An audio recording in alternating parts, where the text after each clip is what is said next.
Welcome to the Powered by Age-Friendly City Zoomcast reality-style podcast. We are movers and shakers, shaking up the old notion of silent, helpless, invisible seniors. This is a new series of podcasts funded by the City of Vancouver and the 411 Senior Center Society. As PBA AFC ambassadors, we raise awareness, share our original stories and poems, inform, advocate, and involve seniors in discussing important social issues. In short, these podcasts will help us, you, in creating an age-friendly city for Vancouver today, tomorrow the world. You can hear us everywhere podcasts are heard. Good afternoon and welcome to Powered by Age. This is an amazing podcast of senior-led, insightful, brilliant, creative people. Today we're celebrating Dr. Martin Luther King's birthday, which is tomorrow. And our topics, among other things that you might have on your mind, are servant leadership and what is the benevolent community. Mm-hmm. And I am in birthday fashion going to try to do a screen share. I have my screen share thing disappeared. Or while you're still looking, Charlotte, maybe we can do a round of introductions and that's in wonderful. The meantime, maybe the miracle will happen. Yes, that would be great to do the introductions. We can start with you. I know it's 14 days after New Year, but Happy New Year, everyone. I haven't seen your faces for lucky you. month, I think. No, since last year, right? Yeah, since last year. Seems so long ago. I've missed you. A year ago.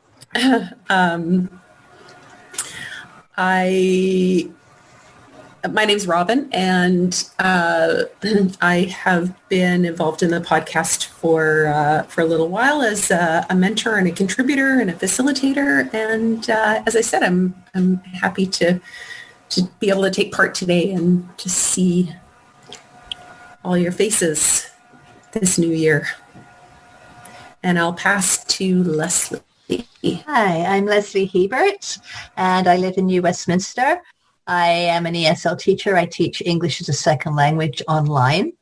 I am also a writer. I write short stories, travel stories, poetry. I'm currently working on a travel memoir of a trip I took to Japan a few years ago. Mm-hmm. And I will pass to Neil. Hey, good morning, folks. My name is Neil Ryan. I live in West Burnaby. I'm looking at the Fraser River out the window, and so I'm really close to New West. I have some news to share, and it'll only take a minute, but I know you've all seen this book before. How do I get it up on the screen? Oh, yeah. But this is the first copy of my new Westwood books printed, and it's absolutely beautiful. Awesome. It Very is nice.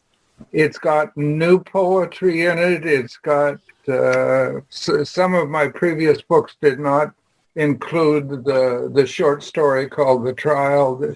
But what's really beautiful about it is that it's easy to open to the poetry, and every version I've had, except for the ring ones, have been bound so tight that it was hard. But it's available on Amazon.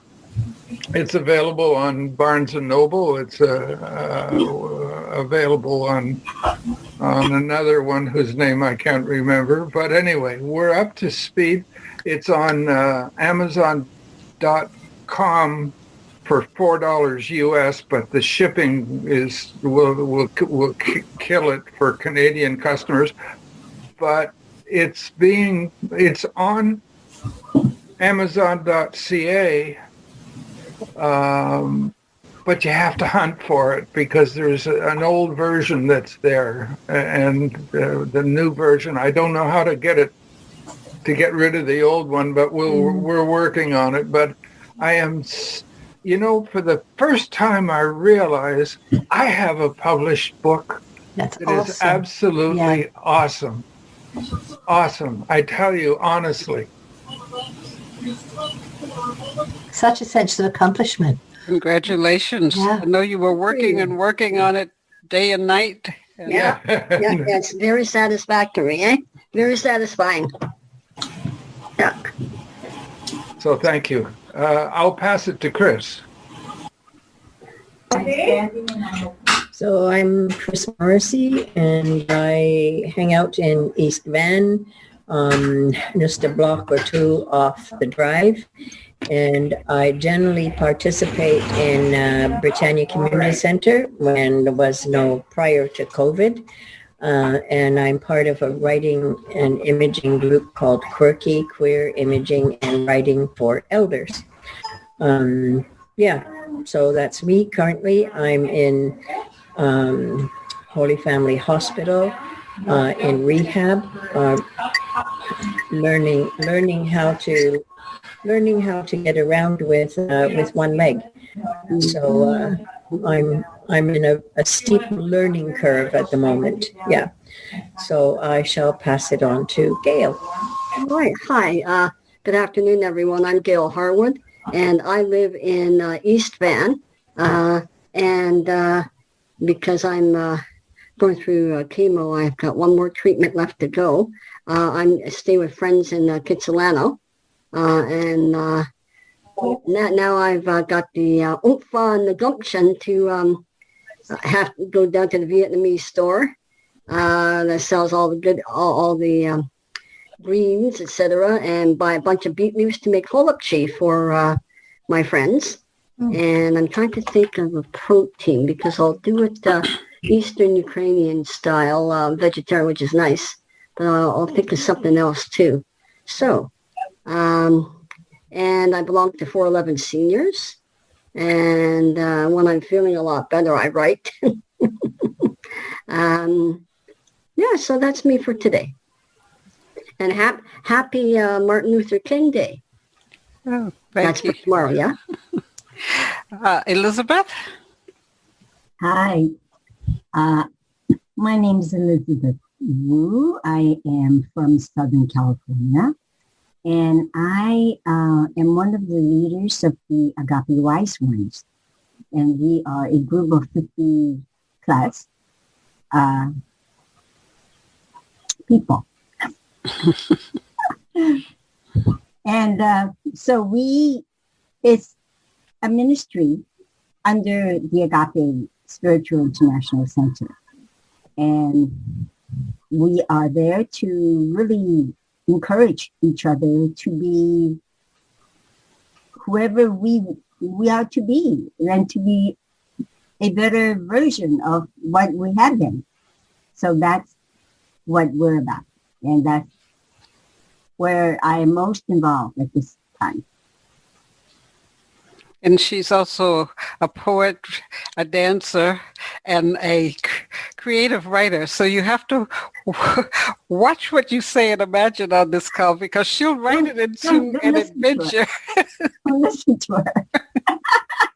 At some point, we will have, she wrote a script for a fashion show. And through the fashion show, it told about 3 generations of people traveling and interacting with the grandchild, the spouse, and so forth. And changes in location got it postponed. So we are just visioning that coming alive. And now you have more people to pull from in your story. That's true. Thank you. I think maybe we may resurrect that in the future. That's a good idea. I haven't even given it that thought. I am Charlotte's sister C. Farrell. I'm a host for this group, but also a poet, independent filmmaker, and a rabble-rouser. And I am especially happy to talk about that's not all we're talking about today, but just my particular reflections on Dr. Martin Luther King or the civil rights movement. In 1956, I was 10 years old, and members of the Southern Christian Leadership Council, who Dr. King was the head of, they came to our church as they were beginning and having these nonviolent movements and demonstrations and meeting dogs and fire hoses and all types of things. They were had people going to churches all across the country, helping people to understand how to lock arms, how to sing, the strength of numbers. So while some people really criticize the ridiculousness of nonviolence while meeting these really extremely violent people, I realized it built a great strength, because when you had that thing of locking your arms with another people's arms and feeling just the power of your resoluteness to get change, it really is a greater force against the force of violence, because the ugliness of what was being portrayed were one of the things that helped with the push of getting the civil rights legislation. It also brings kind of an attention to what's happening in America right now, the lack of servant leadership. And so I wanted to kind of elicit people's thoughts about what is servant leadership, because we have come to some places and times where people just want the title, the leader. They want the power of leadership, but actually serving the people is some places getting lost. But I also saw a contrast in the young lady that I interviewed for my show tomorrow. It's a woman who wrote up from India, Canadian Indian poet. Afro-Canadian. I was thinking, like all of us, we're hyphenated, multi-hyphenated Canadians. But she wrote a poem, I Stand with Farmers, and just with that idea of our stand, what is our stand, and how do we lead from whatever positions or place we're in. So without more belaboring that topic, I'll just open it to whomever has something that they have an insight or thought about with regard to servant leadership. Has anybody read Lynn McTaggart? I haven't. She is written a number of books, one of which that I've read is The Power of Eight, where she gets 8 people together in a group, and they all pray for healing for whatever's going on. And I'm joining the group on Sunday and there's about 100,000 people that are connected to it. And it's to change the energy in Washington to a more loving, compassionate energy. And Lynn McTaggart is, in fact, I've got her up on my other screen, and she also does prayer energy for individuals, that you send in a request for individuals to be healed that you know. And I was going to nominate that Gail is healed. If you can get a group of 8 people that are lovingly thinking, and it's only a 10-minute event, but it's 10 minutes. But the one on Sunday, I don't have the details yet, but I know that it's not a group of 8. There's already 100,000 people are signed up for it. And Lynn McTaggart has done some amazing things with putting groups together for prayer. So I'll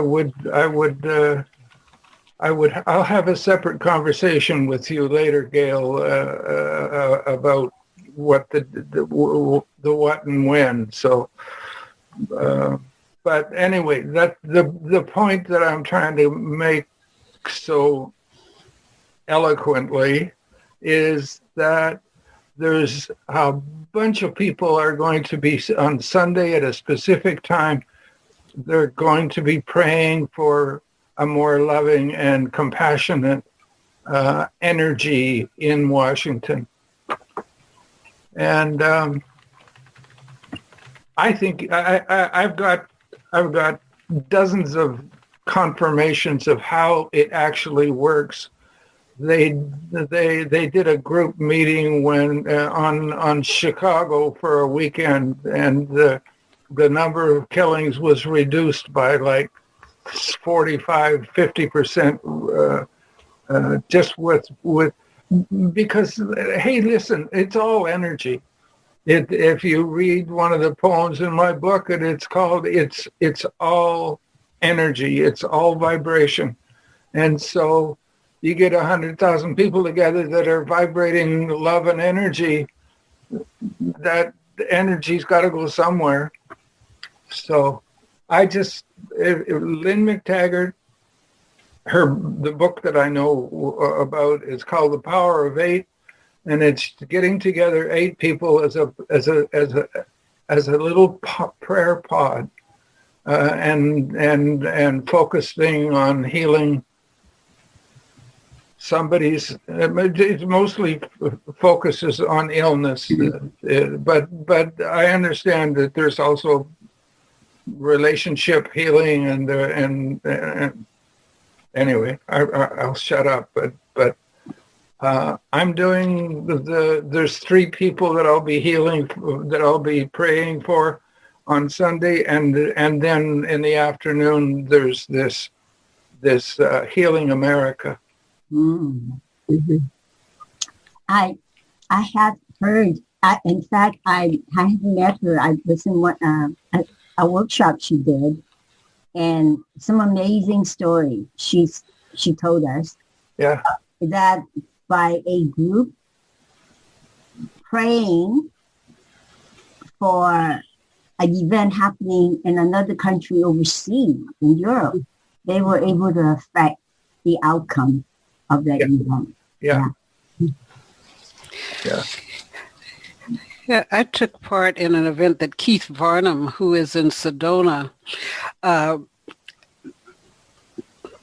did around similar things around the climate, around a change in the temperature, and just observation around the power of prayer, because that's one of the things that Dr. King as well, talked about, the power of prayer and even songs. But when people come together and they focus their attention at a time or place, there's some people that have a practice that for 6 minutes, like tithing 6 minutes out of every 60 minutes to focus on a particular thing like healing, or focus on ending a war, or focus on a specific person being healed, that those are things that people that participate in those groups have got, very good stories.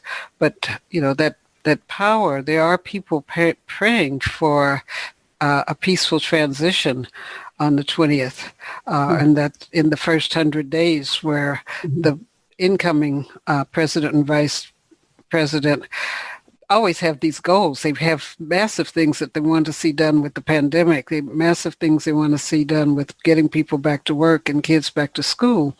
And more than just, and that's where I'm getting again to that servant leadership and what's in a person's mind that leads, when it's something broader. Do you think it's when it's something broader than oneself, or something broader than just more money and power, that it makes a leader more effective? Well, this is what I was going to comment on, because I think all leadership is servant. It's what you're serving. Mm-hmm.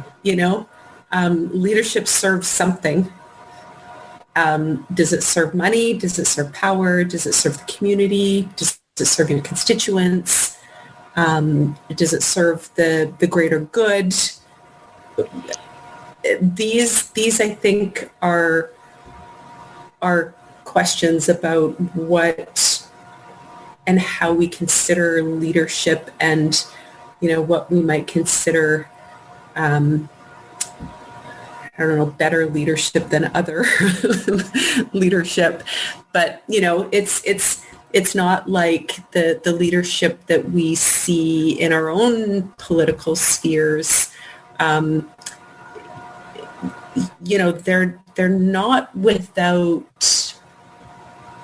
not without service. It's more a matter of who they're serving and what they're serving. and whether that is,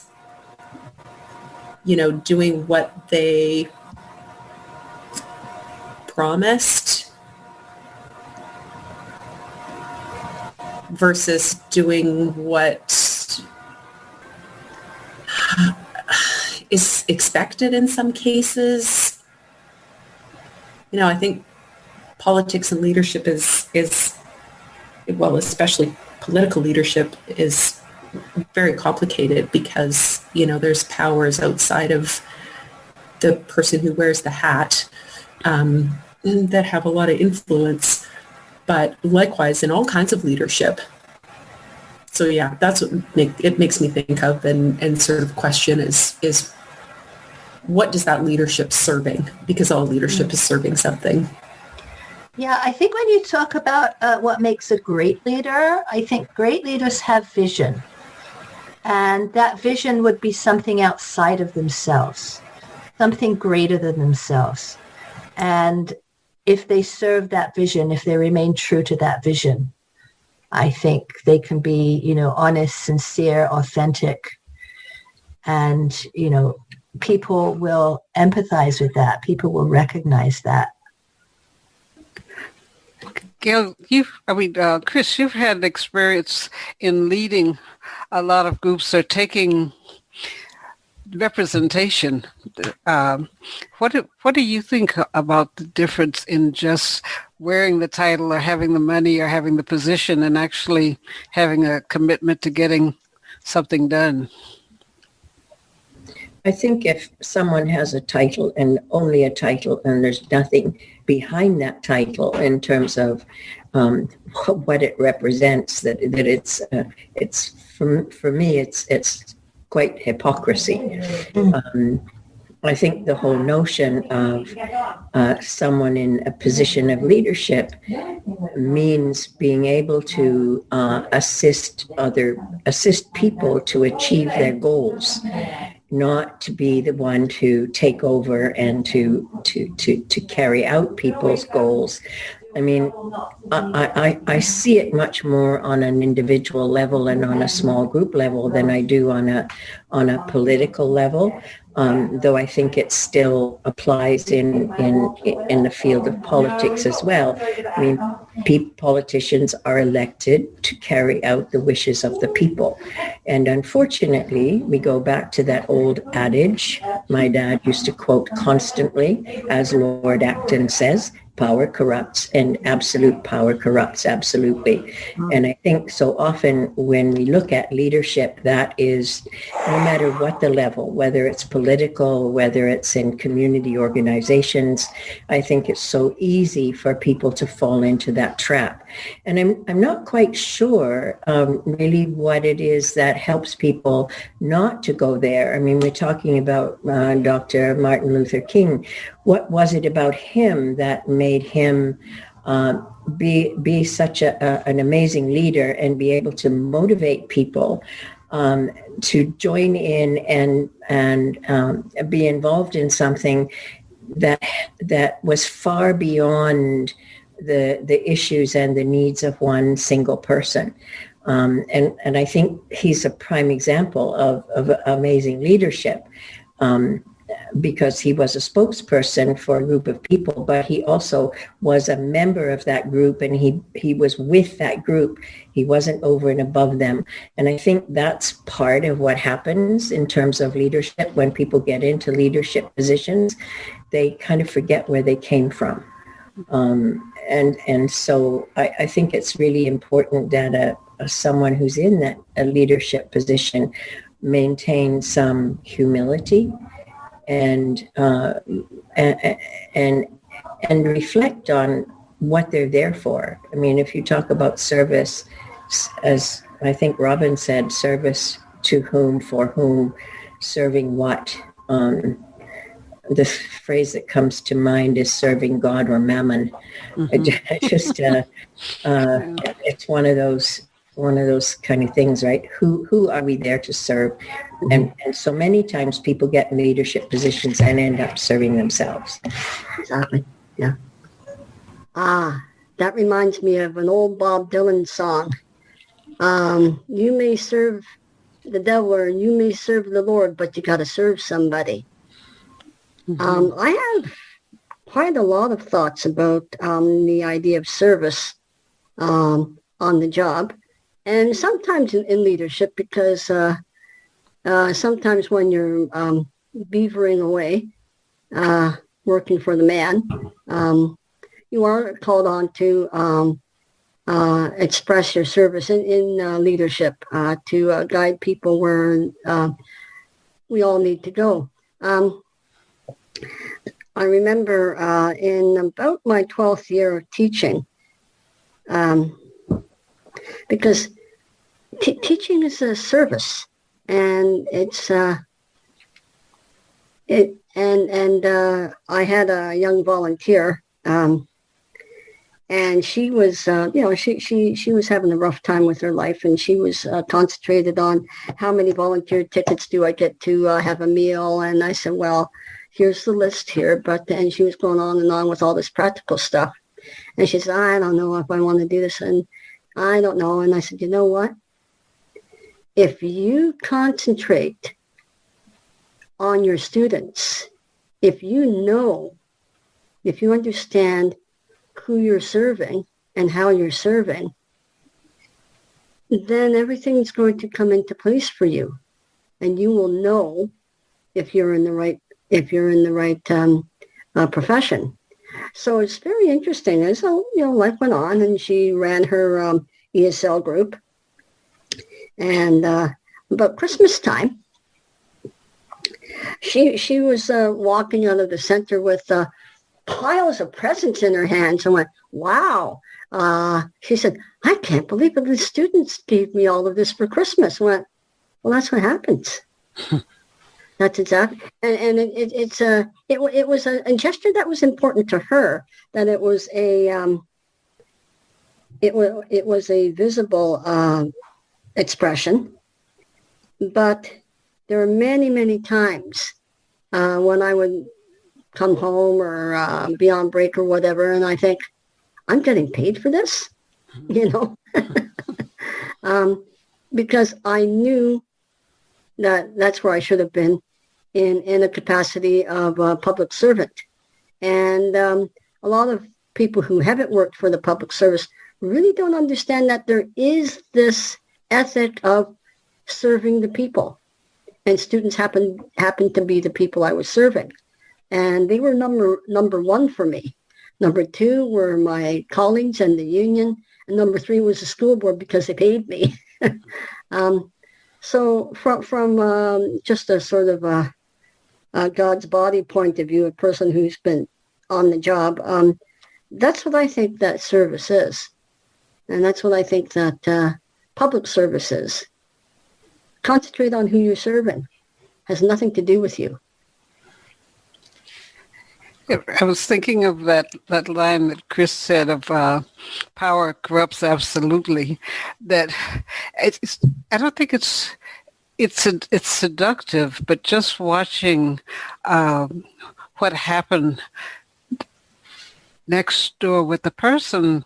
That some people, they loved when they had this TV show, and they loved some of the things about the person and didn't take him seriously. They thought, is this just a TV person? And, he's just got this show, The Apprentice, and it's kind of entertaining.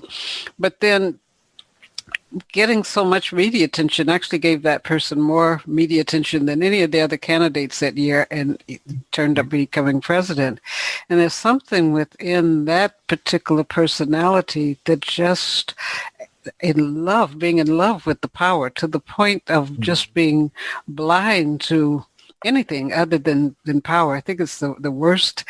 It'll probably become the icon of absolute power corrupts absolutely, because just that seduction of wanting so badly to stay in office that this person could tell people lies, get people to go out and do something that not only endangered their other lives but got other people killed, that it's a reminder, I think, of everyone at every level to, when we are electing people or encouraging people to be in a leadership position, Also holding them accountable. I think people need to have accountability partners, or people that can pull their, they say pull your shirt tails, or pull your pull on you when you are getting out of bounds or out of line, or you've lost touch, because that office is an office of public service, but so many people let that person forget that it really was about public service and not about them, to the point that, now we have this aberrant child running around with codes to nuclear bombs, and no one took that other responsibility of reminding them what they were supposed to be doing with the position and the trust that they were given. Yeah, there's been a lot of enabling going on, but I also think there's sort of a dichotomy that people that feel the need to get into positions of power, very often you've got to have an ego. You've got to have a huge ego to think you can even consider doing something like that. So, you've got the ego to think that you can actually attain to that position. But the balance is you've also got to have that desire, to serve the greater good. And I think sometimes the two are mutually exclusive. I don't know. So, what do you think, Elizabeth? Do you think it has to be exclusive? I love what I've been hearing. And I think all of that is true. And who comes to mind when you guys were talking about how did Martin Luther King, how was he able to mobilize all the masses? And it made me think about this skinny little man in India, talking about mobilizing the masses.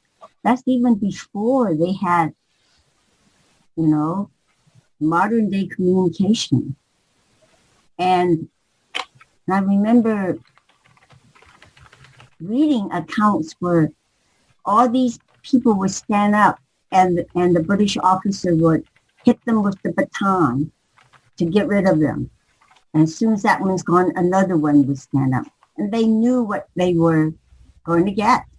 And this is all in the nonviolent response. To be able to motivate people to go to those lengths, I think it requires an inner conviction so large that it permeates the masses, so that conviction becomes the part of the conviction of those individuals. And I see it in some faith leaders, ministers who have such faith. I certainly saw it in Martin Luther King. He was not above being fearful of his own mortality being ended, but he stood firm on what he was standing for. Even in the moments when it's like when Christ was on the cross, saying, why have thou forsaken me? Kind of feeling. He was still there, urging and encouraging his lieutenants and supporting them in what they need to do. I think that's what it really takes. So this rock solid type of conviction and faith. And then, of course, all the things that go on to be able to express it and convey it and get people ignited with it. I don't know how Gandhi did it, but it's like when you look back, he says, this skinny little man who has none of the charismatic things that we attribute to leaders, and he just is such a phenomenal task.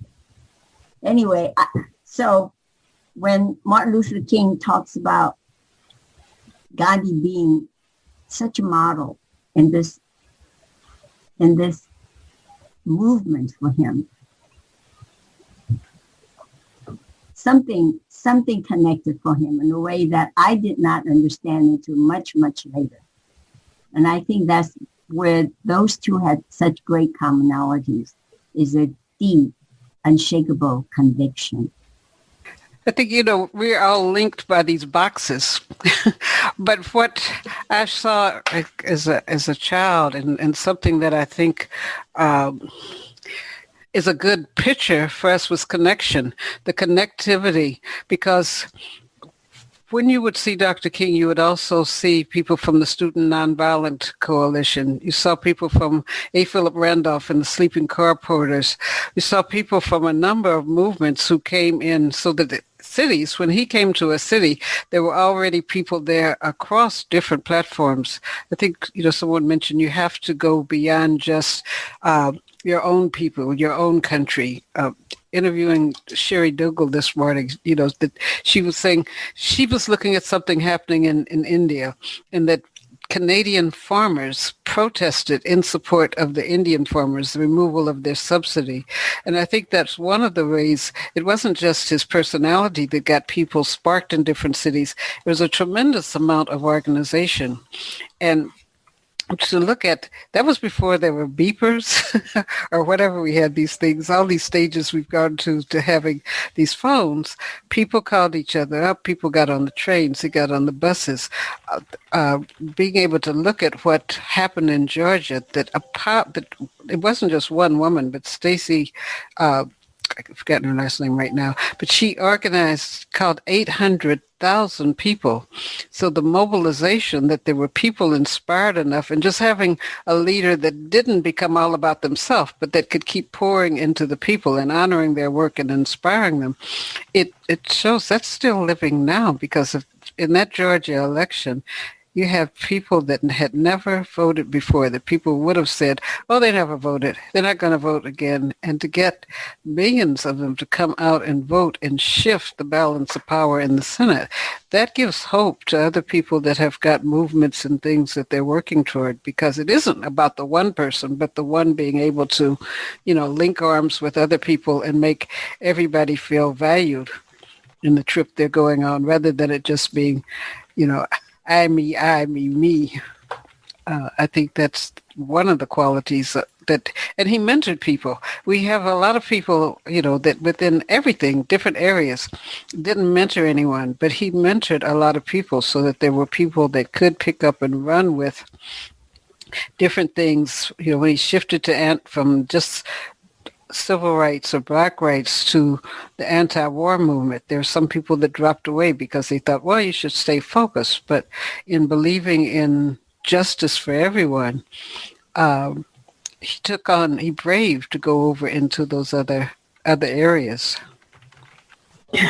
One of there's a book that I read a long time ago that I may have already mentioned here, that's called The Wounded Healer. Mm-hmm. And one of the sort of the primary idea around that is, in order to be a person who can support and be part of the healing of someone else, one has to acknowledge that one is also wounded, and that I'm not perfect, and that I have things that I can identify with you.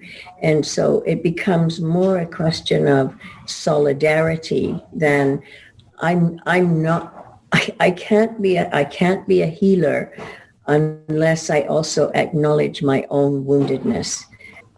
Because if I can acknowledge that, then I can find places where I also need someone else and need support from other people.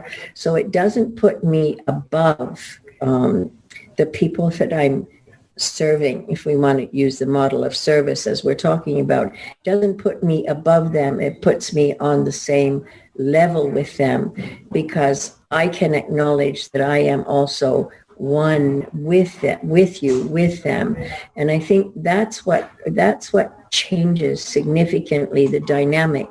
One of the puzzles that I have, and I continue to have this, I mean, thinking about what we've seen in the last few days in our neighbors to the south, those people are all convinced that they're right. Yes. And that's what I struggle with. I mean, I think I'm right too. And I know what I think I'm right. I know it's not what they think is right. So that's the puzzle for me sometimes. How do you people for whatever reason, coming out of their own experience, have convictions that make them believe they're right? I mean, some of those people that we saw on television were absolutely convinced. They had conviction that they were right, that they were standing up for their rights. I mean, one of them said, nobody's going to help us. The courts don't help us. The police don't help us. So here we are, and we're taking this back for ourselves. So how that's what I struggle with. How do I know that if what I think is the right way, how do I come together with other people who think differently about the right way? And so in order to be a leader or a servant, somehow, how do we bridge those differences? And I don't have any answers, but it kind of is something that always sits with me, because I have my beliefs and my convictions, and I know where they came from. But I also think that those other people have their beliefs and their convictions. I think they're wrongly placed, but is it up to me to be the judge? And how do we work those things out?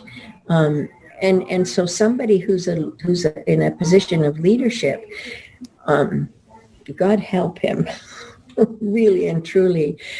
How do we come to a place of being able to work together, to be together, to support each other, if we come from very differing points of view and very differing convictions?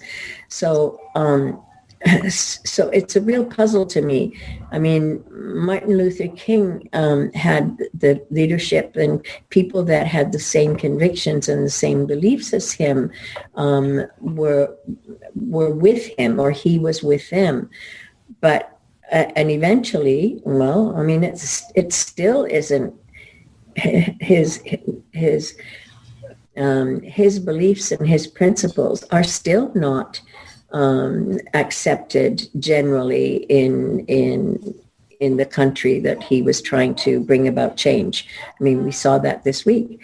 So that's what my challenge is. How do we bridge those gaps? And how does someone who is a leader bridge those gaps?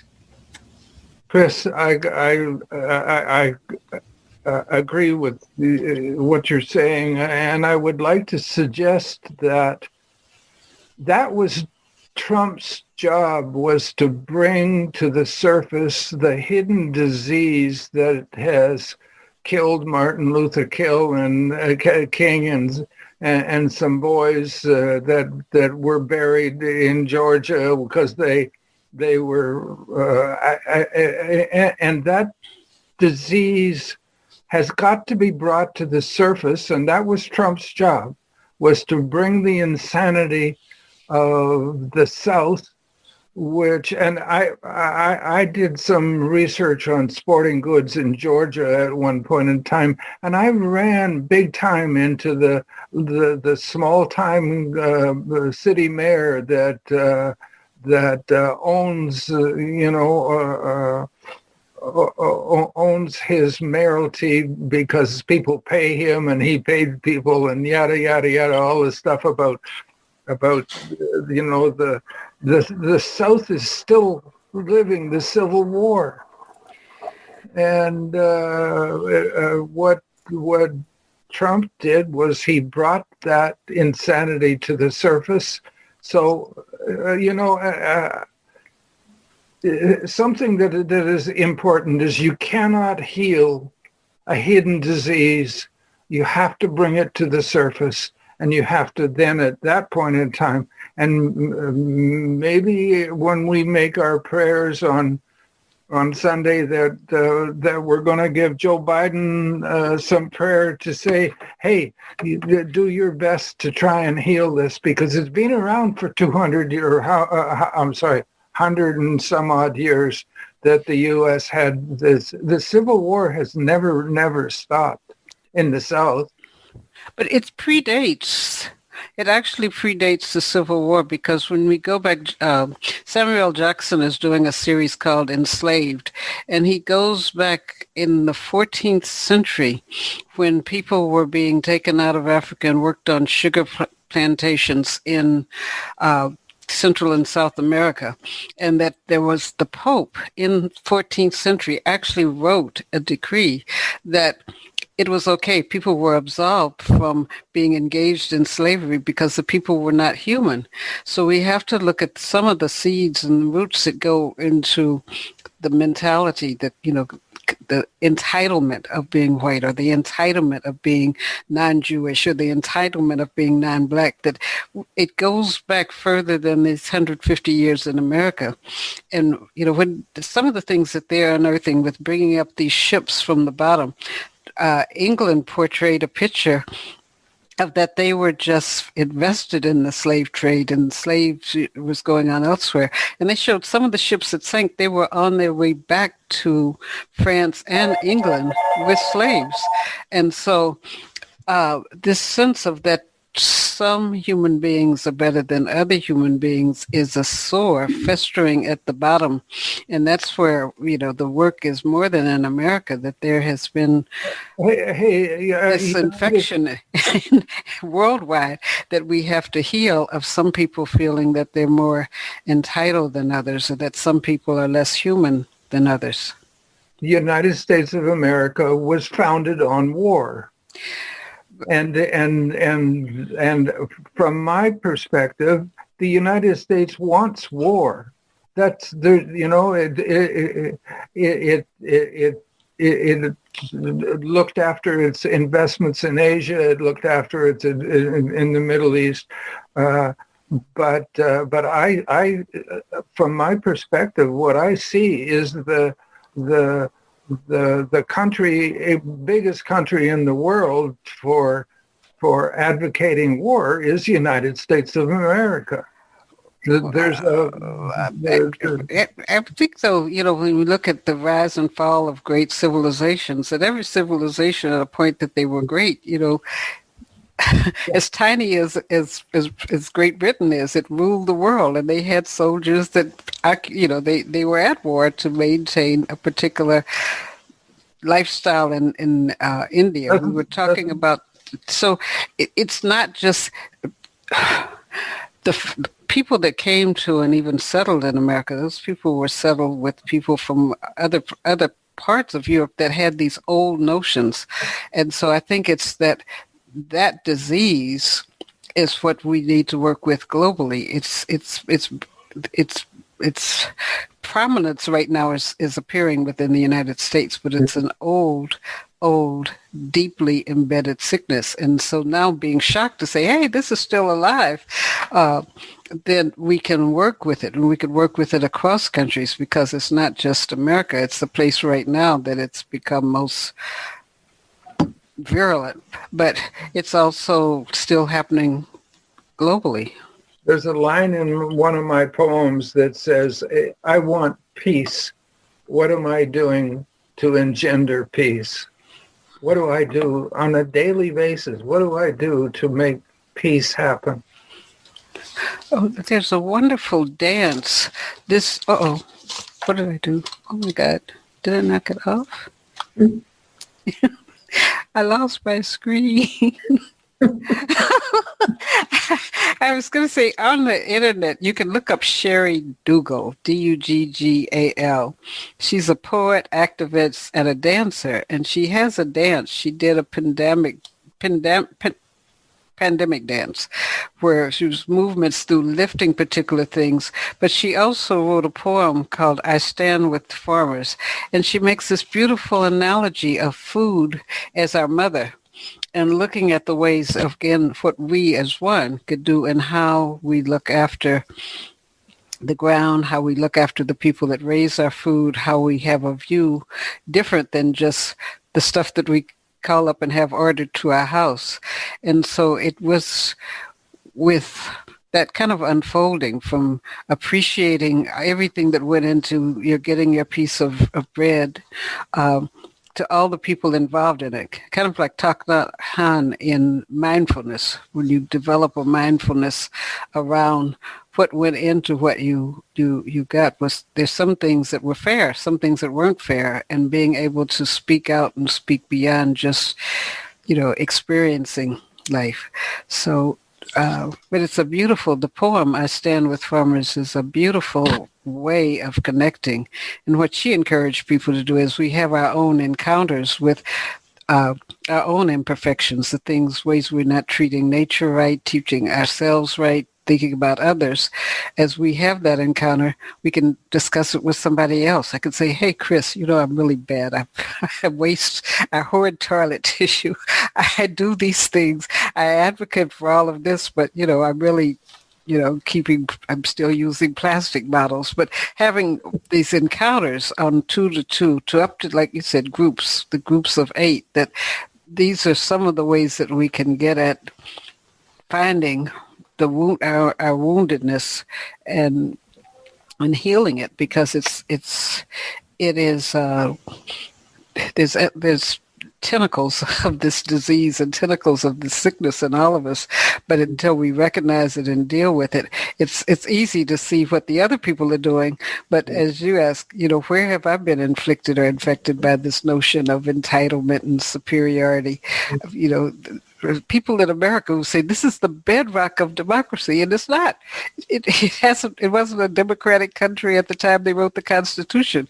The people that formed the Constitution had slaves, so we have to just kind of look back and not just see these people that are the worst examples of entitlement and delusion, to seeing what role do we play in it. Because if we can feel where there's that part of us in ourselves, then we can help reach and find those parts that are in the people we're calling the crazy people now. Mm-hmm. Mm-hmm. Yeah, I think we certainly have very visible right now, because of the events to the south of us. We can see what division does, and how things pit people against each other. But I think we see that because it's right there in front of us on the television and the news and everywhere we look, and everything we listen to. But the important thing is, like you were saying, is that it also is here. Like the same kind of things happen in local organizations, mm-hmm. where things fall apart because, for whatever reason, that there isn't an ability of the people who are involved to kind of come together and work together to find a common ground. So, I mean, I agree with you, Charlotte, that the only people that we have any control over is, I only have control over me, and I can only make my changes according to my beliefs. But somehow or other, I feel frustrated because I can say that I try my best, and I'm not perfect, and I don't do all those things, but I'm still struggling with how do we come together? So what does it take for each one of us to be able to acknowledge that this is the part that I'm playing, this is where I feel entitled, and this is where that comes from, because it's gone from, I mean, you can see it in this huge, big experience right now in the United States, but it happens in families, it happens in communities. I mean, they're talking in the States about families who aren't talking to each other, mm-hmm. because they had different perspectives and in different places, right? So the sort of the foundation of relationships is falling apart. so it isn't, I mean, we see it in this huge global thing right now, but what I want to do is to try and bring it back into something that we have some ability to be engaged in, because we're not above or beyond or outside of that. It's easy to look and see what's happening there and to be able to say, well, this happened because yeah. But I need to be able to deal with that in my own life. And how do I live in a way that can work so that doesn't happen in the small areas around me, so that it kind of can expand. So I see what's happening down there as an example and as a model, but that if we're only looking at that and seeing that, then we're losing this major opportunity to kind of reflect on how did that happen? Where did that come from?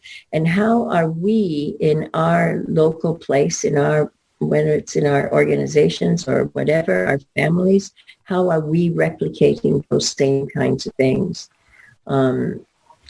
So, I guess it's easy for me to sit and watch the television and pass judgment on others and what's happening.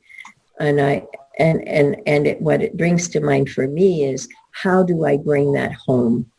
How do I bring that home to me so that it isn't just something that's happening out there with other people too? Yeah, I think that's a really good point, Chris. I mean, it's so easy to be smug, right?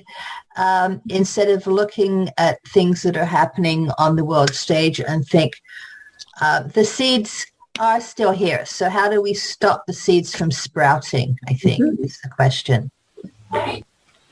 Yeah, someone did a report on either the National, on the Proud Boys, and we were hearing about the Proud Boys in the States, and that it actually was founded in Canada and is operating here. And so some of the things that I don't know whether it's paying more attention. How do we, like the analogy of seeds, that they're weeds, because sometimes we have some image, like a lot of people have this great image of democracy and that we're great seeds of America. There's Canada and in the United States, we're great seeds of democracy. But that, for some other people, it hasn't been democratic. We keep saying, I acknowledge that we are doing our work on the sacred unceded lands of the Squamish, Musqueam, and Tsleil-Waututh people. But are we, any of us, that say that hundreds of times, helping, bye-bye, Chris. Bye-bye, Chris. Helping to, with any of those issues, we just, we say it. I mean, so does that give us a different consciousness about, how do we not just say something and actually work to undo the places where, our elements of democracy are tangled up? This was making me think about the idea of change. And I think regardless of what seat at the table you take up, change is hard. We get very rooted in whatever is our way, and that part of what we see in the challenge of leadership, I think, is that idea of hope and inspiring hope for change. But if that change threatens something that you hold very dearly, or that is so part of your identity, or, not something that you understand fully, or, there's a myriad of reasons why you might not engage with that change or agree with that change. And even when you do agree with the change is hard. And so, to me, there's some tension between how do we create a safety net that allows for change to occur, And for those seeds of change to be planted and grow without sort of throwing the baby out with the bathwater, even though we need to get rid of the whole bloody way. It's really confounding, which has been brought up in a number of different iterations here. But yeah, I know people, some of, part of the thinking behind this whole Save the Vote movement in the States is freedom, right? They're talking about their freedom. Well, your freedom only goes as far as my freedom. Your freedom does, you don't have a right to infringe on my freedom. So again, it's balance. You talk about the right to free speech. Is it the right to say anything? Mm-hmm. No. Right? I think one thing that gives me hope is that we are writers and speakers, and the influence that people who have written things, whether it's songs or poems or stories, have had effects on someone, whether it was a child at school. But being able to write is write, speak, sing. So many people were brought together by songs of Peter, Paul, and Mary, songs that a number of people wrote, around healing songs. And they were the songs people, so many gospel songs gave people the power to sit and face dogs or face adversity. So I think that that's one way in that feeling resolved in this skill and freedom we have to write, that we have some ways of helping to nurture along change and inspire other people that have positive thoughts, and to get some feedback, because if no one says anything and we just say, oh, this is overwhelming, so much evil has been spewed out over the waves. Facebook and Twitter's solution was to give a timeout. Because they actually gave the president 7 days. I thought they cut off his account entirely. It's like a 7-day timeout. Oh, is that all? I thought he was cut off altogether. It said a 7-day timeout from whatever. They canceled one of the publications that, spewed a lot of stuff. And some people wrote me angry things on my Facebook page saying, oh, you believe it's right that closing the access these protesters had to express what they feel is like whatever. But they said it was like burning the Bible. Like we had the same mentality of people that burned the Bible, that burned, what's the guy from Genesis, the person that talked about how evolution, they burned his books. So, but I think that from this discipline and from being able to put things out there for people to read, it provides something for people to even argue about, because children have had to learn certain people's poems. Some churches have had Bible studies around books, even books that were opposite views. But I think that's one of the things that this particular group has is, as writers, there are things we can contribute. Writers, speakers, singers. Robin has got to go, but thank you for joining in. Next week, Robin. We're going to be looking at interviews people have done of somebody, 3-minute or 5-minute interviews. You use your Zoom room, so maybe you can mentor or inspire some people to do their interview. Oh. Bye, Chris. Bye, Rob. Yeah, I'm happy to talk to anybody about how I approach interviews. If you're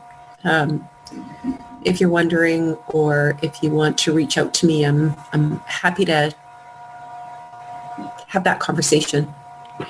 Right, Elizabeth, again. Yeah. Thank you. Thank you. See you. I gotta go too. Okay, well, it's our going away time, so I always want to sing. Did anybody watch the Mickey Mouse Club? Yeah. My kids used to watch it. Not part of my cultural heritage, sorry.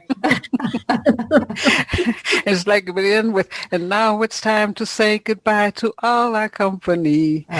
And then it would sing out Mickey Mouse. M-I-C-K-E-Y-M-O-U-S-E. Chris, be well and get well soon, okay? Yes. Have a great session, Chris. I see you're saying you're about ready to go for a psychic session. That should be fun. A physio session. Oh, A physio session. okay. I'm the one that needs psychic lesson. But psychic physio. Yeah, maybe. Bye, Les. Okay, bye-bye now. Bye, everybody. See you next Bye-bye. week. Good to see you, Chris. Take care. Bye-bye. Bye-bye, everyone.